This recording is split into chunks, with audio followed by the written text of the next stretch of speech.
ইনি হলেন মমতা বন্দ্যোপাধ্যায় ভাই তো, ইনি আছেন তো আরমানি এক্সচেঞ্জে ইনি পরে আছেন টি শার্ট, আর নিউ ইয়ার পার্টি সেলিব্রেট করছেন, পাশে একজন বান্ধবীও বসে আছে। তাহলে আমি তো দেখতে পাচ্ছি না কে উনি খুব গরিব বাড়ির থেকে। দেখুন, শেখ শাহজাহাঁকে অ্যারেস্ট করার অনেক উচিত, আমি আইনি চোখে দেখছি।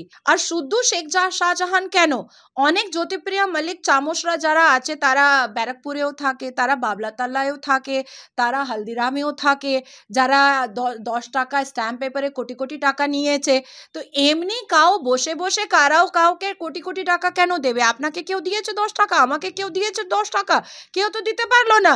তাহলে একজন সাধারণ অ্যাপার্টমেন্টে থাকে, ওকে জ্যোতিপ্রিয়া মল্লিক ডেকে 10 টাকা স্ট্যাম্প পেপারে সাইন করে কোটি কোটি টাকা দিচ্ছে, তার মানে কোনো ভিতরের কথা আছে। কে রং করাবেন ভাবছেন?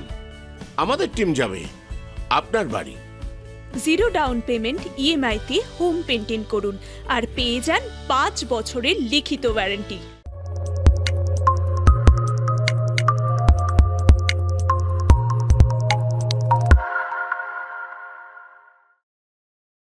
শীতকালে সুন্দরবন ভ্রমণের নির্ভরযোগ্য একমাত্র নাম সাগর সঙ্গম ট্রাভেলস। নিজস্ব লঞ্চে ভ্রমণ এবং অফুরন্ত খাওয়া দাওয়ার বিপুল আয়োজন। বুকিং করুন 9733066075। অভিষেক বন্দ্যোপাধ্যায় তার নিজের কেন্দ্র ডায়মন্ড হারবারে প্রায় 90 কোটি টাকা বছরে খরচা করে প্রবীণ নাগরিকদের বার্ধক্য ভাতা দিচ্ছেন। কি হয়? ওনার রাজ্য সরকার আছে, যা ইচ্ছা থাকবে সেটাই বলবেন উনি, যা ইচ্ছা থাকবে সেটাই বলবেন উনি। দেখুন, অভিষেক ব্যানার্জি ইডিকে গালাগাল দিতে পারে, অভিষেক ব্যানার্জি দুর্গাপুজো আগে ধারনা থেকে উঠতে পারে, অভিষেক ব্যানার্জি ফরেন কান্ট্রি ঘুরতে পারে, অভিষেক ব্যানার্জি যা ইচ্ছা থাকবে তাই বলতে পারবে।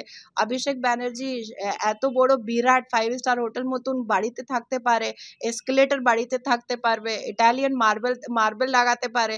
অভিষেক ব্যানার্জি একজন হলো এখানে আমাদের প্রিয় মুখ্যমন্ত্রীর ভাইপো, তার জন্য উনি baby born with a golden spoon. মাত্র 36-37 বছর বয়স, তিনি নিজেই গতকাল বলেছেন। তো এই বয়সে এত কিছু করছেন, তো আপনারাও তো যুবনেত্রী, আপনি একজন, তো আপনার না, আমার তো গাড়ি একটা আছে, যা লোনে আছে, আমার বাড়ি লোনে আছে, আমার ল্যাপটপও লোনে আছে, ঠিক আছে। আমার পাশে তো এত টাকা নেই। উনি 36 বছর আর আমি 32 বছর, 4 বছরে আমি কোটি কোটি বিরাট টাকা কামিয়ে নেব, সেটা আমিও জানি না ভাই কি করে কামাতে পারবো। এটা ওরাই করতে পারে যার বাবার নাম ফরহাদ হাকিম থাকবে, যার বাবার নাম সদন পান্ডে থাকবে, যার পিসির নাম শ্রীমতী মমতা ব্যানার্জি থাকতে পারে, যার বাবার নাম সঞ্জয় বক্সি থাকতে পারে, যার বাবার নাম টিএমসি অন্য নেতা, আপনি কেষ্টকে দেখুন, কেষ্টর মেয়ের পাশে অনেক বিরাট সম্পত্তি ছিল। আপনি জ্যোতিপ্রিয়া মল্লিকের কথা বলুন, ওর বাড়ির পাশে অনেক বিরাট সম্পত্তি ছিল। আমার বাবার তো মেয়র নয় টিএমসি, আমার বাবা তো টিএমসি কোনো একটা ব্লক প্রেসিডেন্টও নেই। যদি আমার বাবা টিএমসি ব্লক প্রেসিডেন্টও থাকতো তাহলে আমি রেঞ্জ রোভারে ঘুরতাম এখন। আপনি মমতা বন্দ্যোপাধ্যায়ের পরিবারের কথা বলছেন। মমতা বন্দ্যোপাধ্যায় তিনি আজকে বলেছেন যে তিনি কলেজে ভর্তি হওয়ার জন্য এই গলার একটা মালা বিক্রি করে দিয়েছিলেন।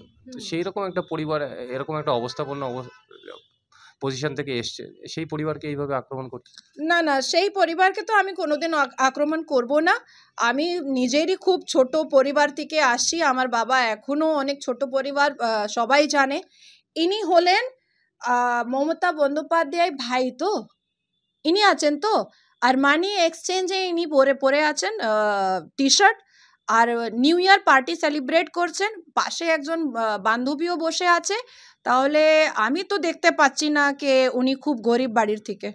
আরমানি এক্সচেঞ্জ আর এত মানে লুই ভিটন আর এত দামি দামি জামা কাপড় আর new year party celebration 5 star 7 star হোটেলে, আর পাশে বান্ধবীও, সুন্দরী বান্ধবীও, সেটা তো গরিব মানুষ করতে পারবে না, কখনো করতে পারবে না। আপনি করেছেন 5 স্টার হোটেলে? আপনি কি নিউ ইয়ার পার্টি করেছেন আরমানি এক্সচেঞ্জ পরে? আমরা সাংবাদিকতা করি। আপনি করলেন না তো আমিও করতে পারলাম না। আপনি কেউ বললো নাজিয়া এলাহি খান পার্টি করছে 5 স্টার হোটেলে, আমাদের পাশে টাকা নিয়ে আমরা করতে পারবো না, আমরা আরমানি এক্সচেঞ্জ পড়তে পারবো না?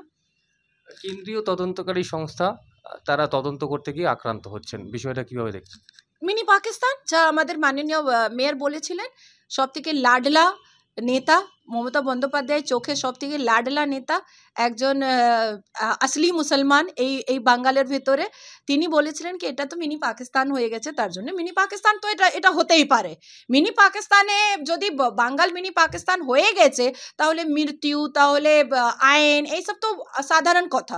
বলাৎকার, হিংসা, লুটপাট, স্ক্যাম, এইসব তো সাধারণ কথা। পাকিস্তানে আপনি দেখুন তো, কখনো অর্গান ট্রাফিকিং হচ্ছে, কখনো বলাৎকার হচ্ছে, কখনো 5 বছর মেয়েকে কান্দায় নিয়ে চলে যাচ্ছে, নিকামুত্তা করে নিচ্ছে, কখনো 3 তালাক হচ্ছে, কখনো হালালা হচ্ছে, কখনো 4টা বিয়ে হচ্ছে, কখনো 72 ভার্জিন হুড প্রিচ হচ্ছে। তো পাকিস্তানে যত হিংসা একদম নর্মাল চোখে দেখা যায়। আমাদেরও মানে একটা ইউজ টু হওয়ার দরকার, কি আমাদের মাননীয় মেয়র বলে দিয়েছেন কি এটা পাকিস্তান, মিনি পাকিস্তান, তাহলে এখানেও একদম নর্মাল। কখনো আমার গ্যাংরেপ হয়ে যাবে, কখনো আপনার বাড়ি যা মেয়েরা আছে তো ওদের গ্যাংরেপ হয়ে যাবে, এটা মিনি পাকিস্তান। এইসব যত ক্রাইম আছে যেমন পাকিস্তানের নর্মাল, তেমন পশ্চিমবঙ্গতেও নর্মাল। দার্জিলিংয়ে চা বাগান ঘেরা কমলালেবুর গ্রাম সৌরিনীতে এবং দাওয়াইবানিতে ঘরে বসেই কাঞ্চনজঙ্ঘার দৃশ্য উপভোগ করতে আড্ডাহাট হোমস্টে বুক করুন 9836499678 নম্বরে। যার বাড়িতে তদন্ত করতে গিয়ে তদন্তকারীরা আক্রান্ত হলেন, সেই শেখ শাহজাহান, তার সম্বন্ধে আপনার প্রতিক্রিয়া? দেখুন, শেখ শাহজাহাঁকে অ্যারেস্ট করার অনেক উচিত, আমি আইনি চোখে দেখছি। কেন? জ্যোতিপ্রিয় মল্লিক অনেক হিসাব কিতাব, অনেক টাকার ব্যাপার ওর পাশে আছে। আর শুধু শেখ শাহজাহান কেন, অনেক জ্যোতিপ্রিয়া মল্লিক চামচরা যারা আছে তারা ব্যারাকপুরেও থাকে, তারা বাবলাতাল্লায়ও থাকে, তারা হালদিরামেও থাকে, যারা 10 টাকা স্ট্যাম্প পেপারে কোটি কোটি টাকা নিয়েছে। তো এমনি বসে বসে কারাও কাউকে কোটি কোটি টাকা কেন দেবে? আপনাকে কেউ দিয়েছে 10 টাকা, আমাকে কেউ দিয়েছে 10 টাকা, কেউ তো দিতে পারলো না। তাহলে একজন সাধারণ অ্যাপার্টমেন্টে থাকে, ওকে জ্যোতিপ্রিয়া মল্লিক ডেকে 10 টাকা স্ট্যাম্প পেপারে সাইন করে কোটি কোটি টাকা দিচ্ছে, তার মানে কোনো ভিতরের কথা আছে। তো এই সব লোকজনকে অ্যারেস্ট করার উচিত, এই সব লোকজনকে ইমিডিয়েট বিহাইন্ড দ্য বার করার উচিত। শেখ শাহজাহান লুকআউট নোটিস হয়ে গেছে, লুকআউট নোটিসে আজকে না কালকে না পরশু দিন পাওয়া যাবে। আর যদি কারাও ওকে বাংলাদেশ টপকিয়ে দিয়েছে তাহলে এক্সট্রাডিশন ম্যাটার আছে। প্রশাসনের ভূমিকা নিয়ে কি বলবেন? আজ সকালবেলা আমরা দেখলাম যে তৃণমূলেরই পঞ্চায়েত প্রধান তিনি বলছেন যে তার পাশ দিয়েই শেখ শাহজাহান ঘুরে বেড়াচ্ছে, প্রশাসন ধরছে না। দেখুন, আমি বলবো যখন কেষ্ট অ্যারেস্ট হয়েছিল আমাদের মাননীয় মুখ্যমন্ত্রী বলেছিলেন কি আমি বীর বানিয়ে নিয়ে আসবো, ঠিক আছে? এখন পর্যন্ত নিয়ে এসেছেন, কিন্তু বীরের নামটা উনি মালাইং করলেন, ডিফেম করলেন। এখানে আপনি শুধু একজন কাউন্সিলরকে যদি কথা বলবেন, আপনি ভাববেন যে আপনি মুখ্যমন্ত্রীর সঙ্গে কথা বলছেন। এখানে যদি আপনি একজন ইলিগাল ডেভেলপার যারা কনস্ট্রাকশন করে, তারা তৃণমূল সঙ্গে যুক্ত আছে, তাদের সঙ্গে আপনি কথা বলবেন, আপনি ভাববেন শ্রীমতী মমতা ব্যানার্জির সঙ্গে আপনি কথা বলছেন। তো এদের যা প্রাউড ফ্যাক্টর আছে, এদের যা ঘমণ্ড আছে, সেটা অনেক বড় আছে। জ্যোতিপ্রিয়া মল্লিক অ্যারেস্ট হবার আগে কি ভাষণ দিয়েছে? এসব ইডি ফিডিকে বুঝবেন না, এসব আমার কিছু করতে পারবে না, এসব ইডি ফিডি সিবিআই আসবে চলে যাবে, এই ভাষণ ছিল। তারপরে 8 দিন 9 দিন পর আমরা কি দেখলাম? আমি অসুস্থ হয়ে গেছি। তাহলে এত মানে ড্রামা কেন করে এরা?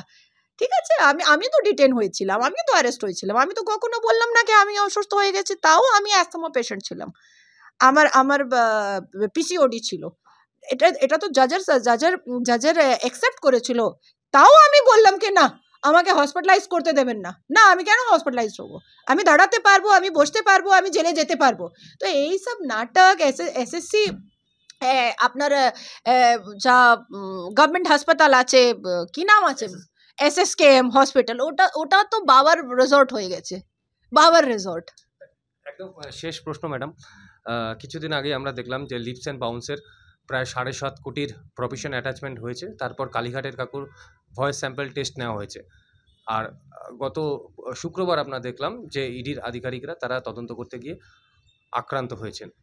এই 3টে ঘটনার মধ্যে কি কোনো যোগসাজশ থাকতে পারে বলে আপনার মনে হয়?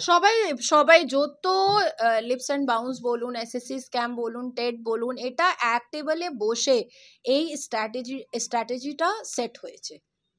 আপনি কি ভাবছেন কেএসএসসি স্ক্যাম আলাদা হয়েছে, টেট স্ক্যাম আলাদা হয়েছে, রেশন স্ক্যাম আলাদা হয়েছে, কোল স্ক্যাম আলাদা হয়েছে, ক্যাটেল স্মাগলিং আলাদা হয়েছে, নারদা সারদা চিটফান্ড আলাদা হয়েছে, রোজভ্যালি আলাদা হয়েছে? না না না, সব এক টেবিলে বসে স্ট্র্যাটেজিটা সেট হয়েছে। আজকে যদি আমি বলে দেবো ওখানে বাইরে যারা লোকজন বসে আছে তারা আপনাকে গালাগাল দেবে, আমি বলবো না আমি তো জানি না, একদিন জানতে পারবো না, দুদিন জানতে পারবো না, প্রত্যেক বছর আমি জানতে পারবো না, সেটা হতে পারে না, সেটা হতে পারে না। কখন না কখন আমার কানে চলে আসবে কি যখন আপনারা আসছেন এরা গালাগাল করছে, ঠিক আছে? তাহলে আমি বলবো কি আমাদের যা মুখ্যমন্ত্রী আছেন তিনি যদি এত মানে ইররেসপন্সিবল আছেন তাহলে কেন রিজাইন করছেন না? প্রত্যেক নেতা মন্ত্রী যদি ওনার স্ক্যামে যুক্ত আছে আর উনি জানেন না তাহলে তো ওনার পাশে তো ক্রেডিবিলিটি আর ক্যাপাসিটি নেই এই রাজ্যটা চালানোর জন্য। যদি উনি নিজের কোলের নেতাকে ধরতে পারছেন না তাহলে কারা প্রেপ করছে? কোলের নেতা বলতে চাই ওটা বলবো, নিজের কোলের নেতাকে যদি উনি ধরতে পাচ্ছেন না তাহলে কারা রেপ করছে, কারা ছিনতাই করছে, কারা স্ক্যাম করছে, কারা শর্ট লেকে বসে ইলিগাল কল সেন্টার চালাচ্ছে, কারা নেপাল পালাচ্ছে, সেটা উনি কি করে ধরবেন? এই তপসিয়া চলে যান না, তপসিয়াতে অনেক গুন্ডা এখানে ক্রাইম করে আর নেপাল পাঠিয়ে যায়। অনেক লিস্ট আমি বানিয়ে রেখে আছি, তপসিয়ার গুন্ডারাকে লিস্ট বানিয়ে রেখে আছি, হাইকোর্ট দেব তখন আপনাদের সঙ্গে বসে আলোচনা করব।